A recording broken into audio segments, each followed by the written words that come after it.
What's up, everyone? I'm in my kitchen actually right now, taking a nice little rest because I just did everything for the Pico Z that's brewing the German chocolate cake porter. And as you can see, I've got a little sweat mark right here. That's how hard I'm working. But I wanted to show you the beer I'm going to be drinking before I run today. And also this cool little thing I got from Pico Brew, which I'm testing out for the first time. I'll let you know how well it works.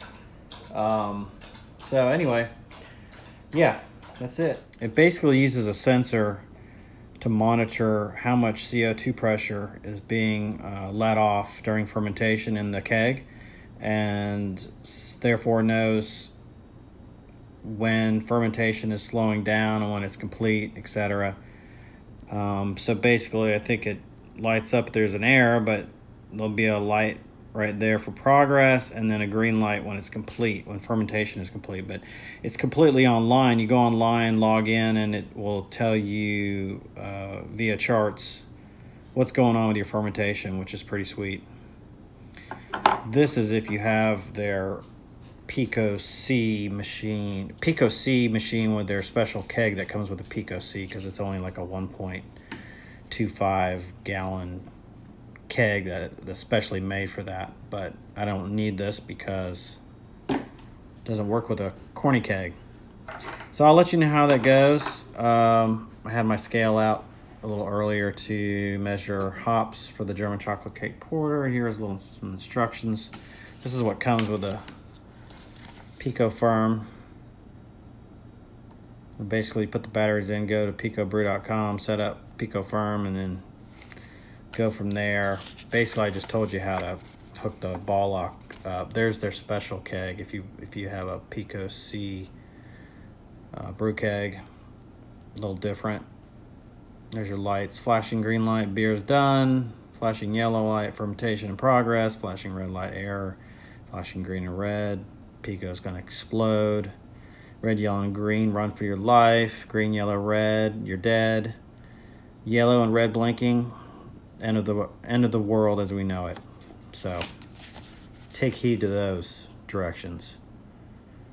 It's pretty cool though. Looking forward to using it. This is the beer I will be drinking today before I go run. Again, thank you, Jim, for this. Jim is my amazing source of all things beer. He's hooked me up plenty of times, and so I gotta thank him for this. As you can see, it's glistening because it's just out of the fridge and it's been sitting here for just a little bit. 6% alcohol, St. Peter's.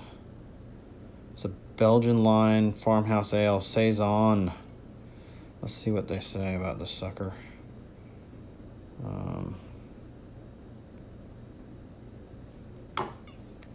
Well, here we go.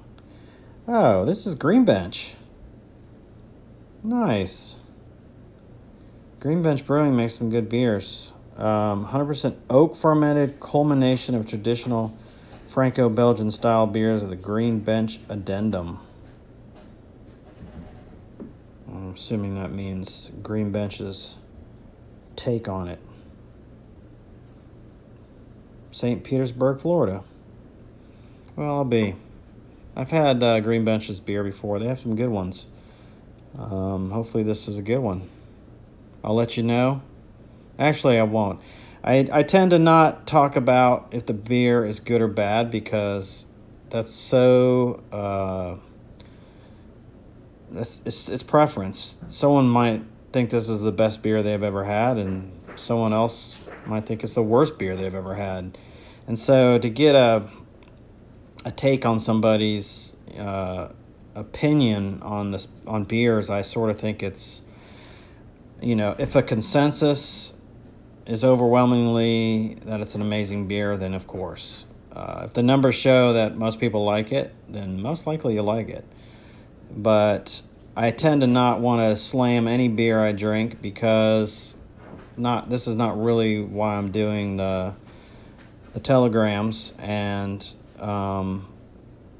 so I tend to just lean away from critiquing the beers, although I could if I wanted to, but I don't think it's what I'm trying to accomplish in my videos, and therefore I'm not going to do it.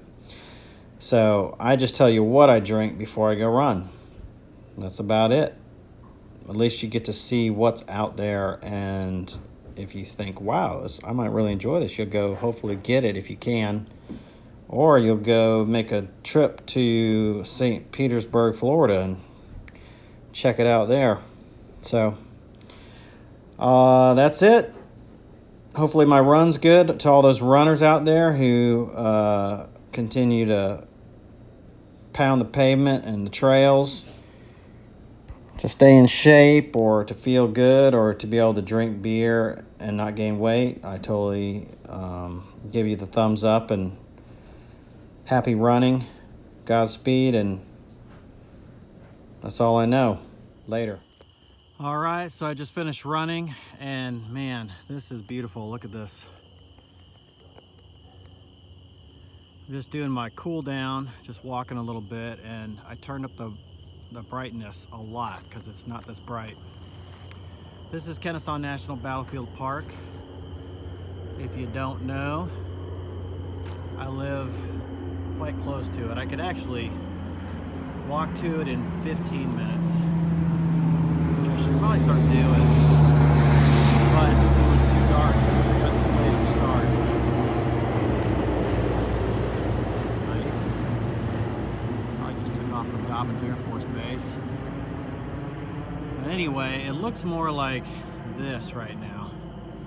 Look at the moon, isn't that awesome? Love nature. So yeah, I'm pretty sure I just saw Dracula run by me with 3 white wolves. And I think actually one of the white wolves ran right through me. He appeared out of nowhere. And, you know, I love vampires, by the way. I love everything vampires. All the books, all the movies. Just can't get enough of vampires. So I was honored that he ran by me with his 3 wolves. And, you know, if it wasn't for the fact that his dogs would probably kill me if I ran after him, I probably would have ran after him and shot some video of that. Now, if he turned me, that'd be great. But if his dog kills me before he turns me, not so great. But anyway, so I nixed that idea. And just chilling till I walk back to the car before it gets too dark. Anyway, I wanted to tell you that story because it was awesome. And of course, Dracula waited to 20 minutes after sunset to go running. Just enough to be dark enough to where you really couldn't spot him, yet he would scare the crap out of you. And 20 minutes after he would burn up because of the sun. But of course, he can run in the night with the moon with his 3 badass white wolves. I'm telling you, it was the coolest thing. Hopefully I see him again one night. Alrighty, enough of me chatting. Later. Alright, as you can see, the water's definitely going through the grains. You can't really see it, but you can see that the grains are wet. And then it's working, and let's see what